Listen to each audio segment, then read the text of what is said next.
Romanos, capítulo 3. Romanos, capítulo 3.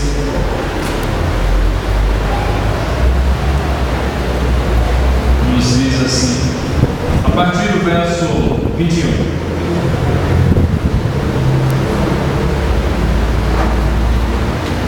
Mas agora, sem lei, se manifestou a justiça de Deus, testemunhada pela lei e pelos profetas. A justiça de Deus mediante a fé em Jesus Cristo, para todos e sobre todos os que creem, porque não há distinção, pois todos pecaram e carecem da glória de Deus. Pois todos pecaram e carecem da glória de Deus.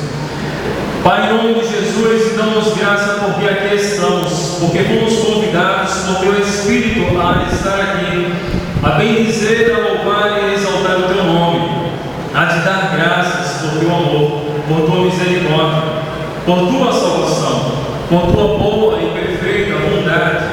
Pai, aqui estamos para ouvir a Tua voz, pois a Tua palavra diz que, pelo ouvir a Tua palavra, Senhor, a nossa fé, ó Deus, ela começa a ser praticada e movida à Tua presença. Pai, em nome de Jesus, fala os nossos corações, muda nossa mente e dirige, Senhor, nossos conceitos, nossas verdades, nossas ideias à Tua presença, a um novo conceito, a uma nova ideia, a uma nova verdade, ao Teu Evangelho revelado em Cristo Jesus, pois nos usa para a Tua glória. E fala, Senhor, como Tu queres, em nome de Jesus. Amém. Poder sentar?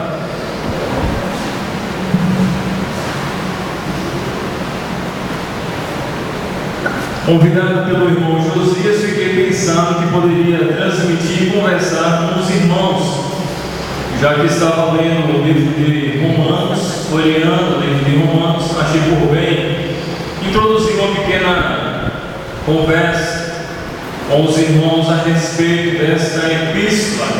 Eu acredito que é uma das epístolas, se não a mais importante da Bíblia, a epístola de Romanos, pois nela encontramos o achado, não só teológico, mas as verdades profundas do reino e do Evangelho de Cristo. Aos escritos, aos romanos, encontramos as doutrinas de Cristo, doutrina de salvação, a doutrina do pecado, e uma infinidade de verdades absolutas, profundas e esclarecedoras acerca do que somos e de quem é Deus para nós.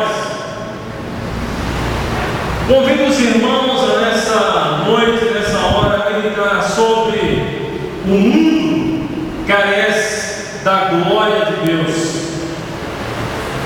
Imagine você nesta hora, pare e pense sobre a pessoa do apóstolo Paulo. Na terceira viagem missionária, ele se encontrava em Corinto e ele escreve a carta aos romanos em uma viagem a Roma, a Itália. E nós somos frutos dessa viagem missionária, impulsionado ao coração de Paulo a esse lugar. Nós somos frutos dessa viagem missionária, desse interesse do apóstolo em publicar e anunciar as boas novas de Cristo aos romanos, pois em Roma havia um grupo, cerca de 50.000 cristãos convertidos ao Evangelho de Cristo, podemos dizer ao cristianismo, mas havia um grupo muito distinto de judeus, cristãos e também de judeus. E Paulo ele se vê na obrigação de esclarecer algumas verdades, de esclarecer algumas dúvidas e de tratar da doutrina a respeito de Deus Pois no capítulo 1 de Romanos, o apóstolo Paulo, ele diz com respeito ao seu filho, o qual segundo a carne, veio da descendência de Davi, e foi designado Filho de Deus com poder segundo o Espírito de santidade, para a ressurreição dos mortos, a saber, Jesus Cristo, nosso Senhor, por intermédio de quem viemos a receber graça e apostolado por amor, e do seu nome para a obediência por fé entre todos os gentios, e de cujo número sois também vós chamados para seres de Jesus Cristo. O apóstolo Paulo, ele tinha uma convicção muito forte, um propósito em sua vida, em sua existência, algo como que encravado, encarnado, como verdade absoluta dentro do seu próprio ser. E isso levava o apóstolo Paulo a sair por entre as cidades, os bairros, os países, os lugares mais distantes para publicar a verdade do Evangelho de Deus. O propósito básico de Deus é que todo o ser, toda a criatura, todo o povo, toda a nação, toda a raça tenha a ideia fixa e objetiva que nós somos criados por Deus, e que somos feitos por Deus, e que somos chamados por Deus a ser de Jesus Cristo. Gostaria que os irmãos também pensassem acerca desse momento, como o nosso mundo, como a nossa sociedade, como a família, e hoje vivemos os temas, as poesias, os cânticos muito adequados e referentes à família, o mês da família. Quais as motivações que o nosso mundo tem vivenciado? Quais os sentimentos, as emoções? O que faz este mundo mover, existir e andar? Era uma das preocupações do apóstolo Paulo, quando ele chega ali em Roma e ele vê esse grande ajuntamento, essa nação cosmopolita, uma nação multicultural, com muitas informações, muitas pessoas, muitas adorações, muitos ídolos, muitos gostos, hábitos, vontades, muitas festas, muitos valores, muitas verdades. E o apóstolo Paulo, ele se encontra sobre essa ótica, sobre esta visão de Roma, uma cidade grande, uma cidade em grande expansão, uma cidade de grande interesse, uma cidade que era considerada a capital do mundo, a atenção do mundo era Roma.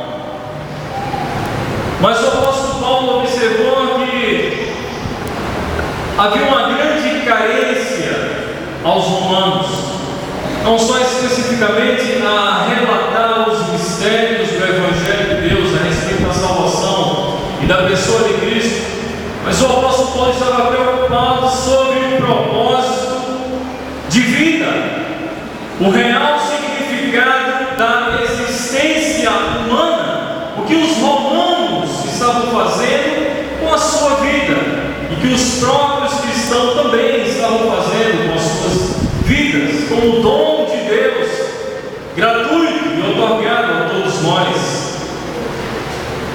Pois bem, o mundo ainda acredita em educação e conhecimento, acredita que todos os problemas são devidos à nossa falta de educação e que precisamos de iluminação.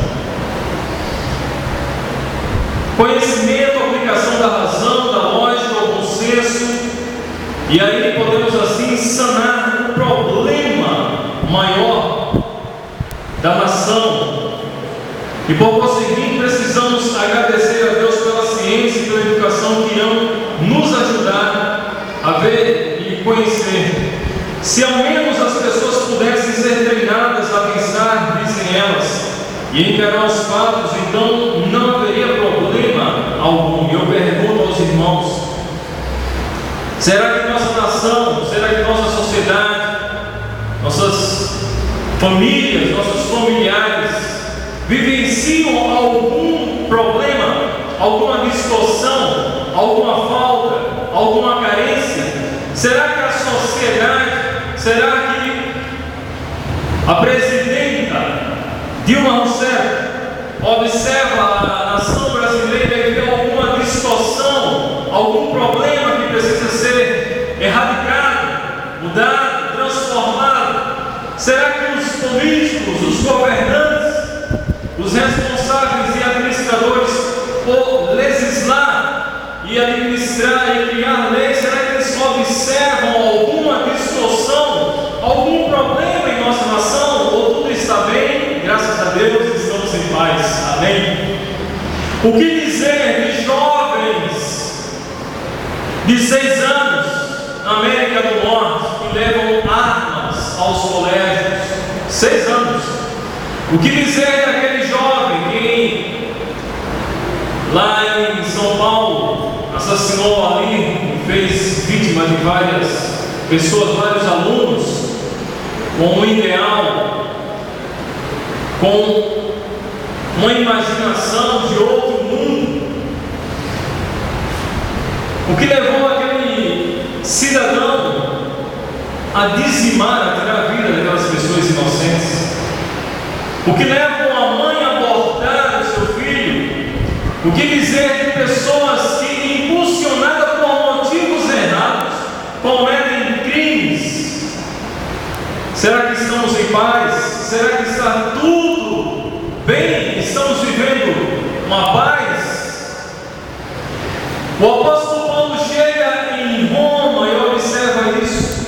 Capítulo 1 de Romanos, no verso 18, nos diz: a ira de Deus se revela do céu contra toda impiedade, perversão dos homens que detêm a verdade pela injustiça, porquanto que Deus se pode conhecer é manifesto entre eles, porque Deus o manifestou, porque os atributos invisíveis de Deus, assim como o seu eterno poder, como também a sua própria divindade, claramente se reconhecem desde o princípio do mundo, sendo percebidos por meio das coisas que foram criadas.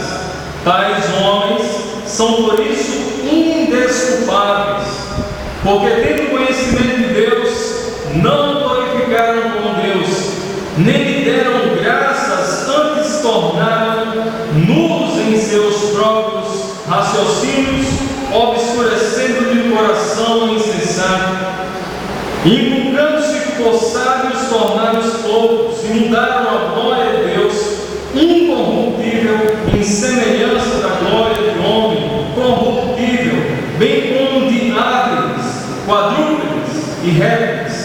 Por isso Deus os entregou tais homens à imundícia, pelas concupiscências dos seus próprios corações, para desonrar seus próprios corpos entre si, pois eles mudaram a verdade de Deus em mentira, adorando e servindo a criatura em lugar do Criador, o qual é bendito eternamente. Amém?